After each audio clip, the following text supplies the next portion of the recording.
Mesdames et messieurs, bonjour et bienvenue dans cette émission. Trois questions de ce mardi 23 avril 2019 reçoit pour vous Romuald Lobo. C'est un journaliste, c'est un communicateur. Romuald Lobo, bonjour. Bonjour à vous, Chamsin Badar. On va parler avec vous ce matin de l'arrestation d'un journaliste. Il répond au nom de Kazmi Pedjo. Il a été arrêté, pourquoi?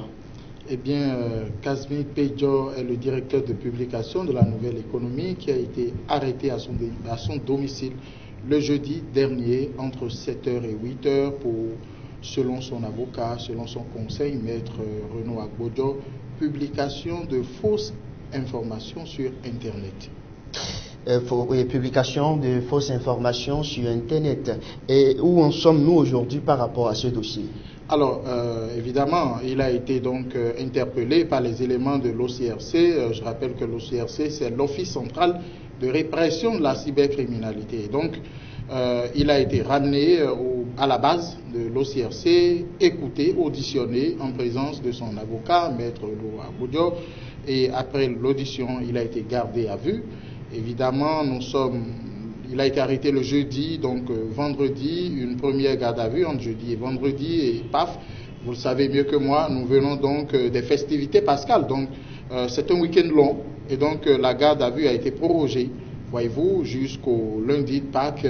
Aujourd'hui, ce matin, on l'a ramené de l'OCRC qui n'a pas donc de cellule pour permettre donc aux confrères d'observer la garde à vue.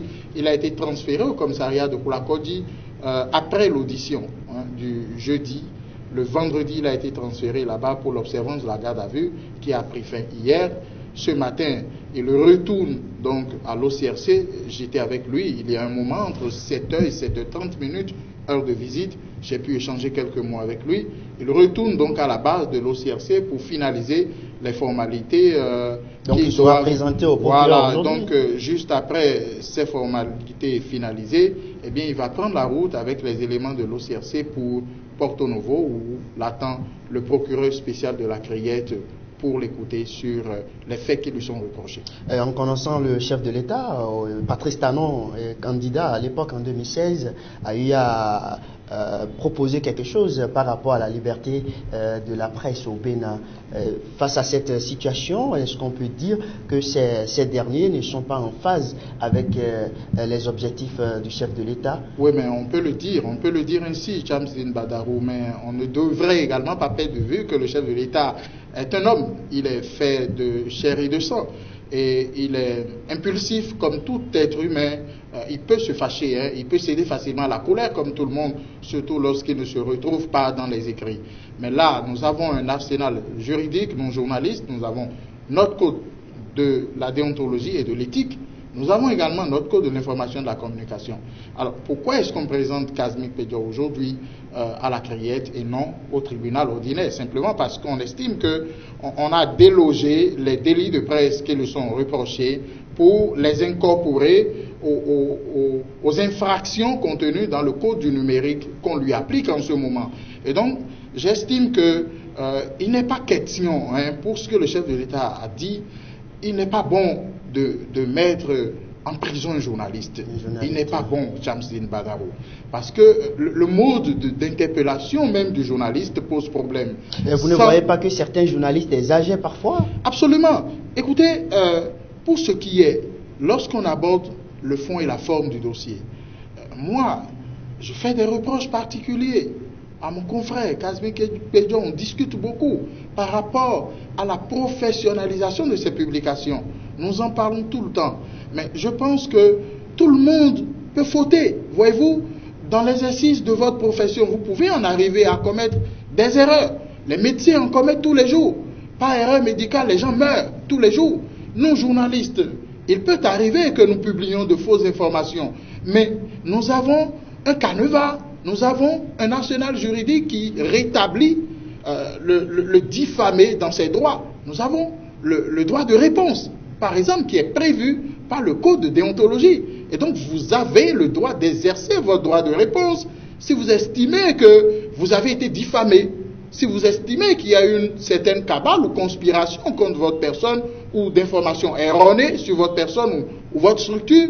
vous devez exercer votre droit de réponse. Donc on ne peut pas balayer tout ce qui a été juridiquement prévu pour celui qui est dans la situation de diffamer, d'exercer le dernier recours et de saisir directement les tribunaux à l'effet d'aller chercher, d'aller déporter un journaliste à son domicile pour une destination inconnue sans lui notifier les charges qui lui sont reprochées. Je pense que le journaliste qu'il est, Kazmik Bedior, c'est une personnalité publique.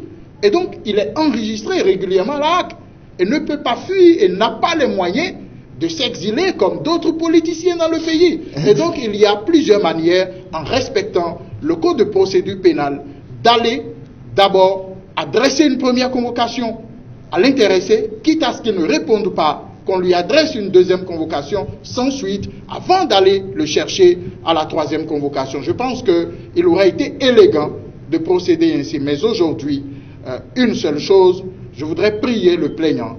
Je voudrais vraiment prier le plaignant. C'est qui le parlant justement du plaignant, c'est qui le plaignant? Pour ce que nous avons appris du conseil du prévenu, eh bien c'est l'agent judiciaire du Trésor qui a porté plainte contre... du Trésor. Mais écoutez, moi je ne voudrais pas rentrer dans ces conjectures, mais tout ce que je sais, c'est l'agent judiciaire du Trésor qui a porté plainte contre notre confrère Kazmik Bedior. Et je voudrais prier, et quand on parle d'agent judiciaire du Trésor, c'est l'État béninois qui a porté plainte contre Kazmik Bedior. Je voudrais prier, si l'objectif est d'humilier le confrère, on peut, au moyen d'un débat contradictoire, l'inviter, qu'il vienne avec ses documents, ses chiffres, sa source, pour qu'on puisse faire le débat. Et dans la confrontation des chiffres, dans la contradiction, jaillira la vérité. Et puis les téléspectateurs comprendront que ce monsieur, il ne faut plus désormais le crédibiliser. Il ne faut plus le prendre au sérieux. Il ne faut plus crédibiliser ses écrits. Mais on laisse tous ces moyens d'humiliation et par une arrestation spectaculaire qui ne dit pas son nom, on va chercher à son domicile un journaliste. Le même combat que je fais sur le principe, sur la forme,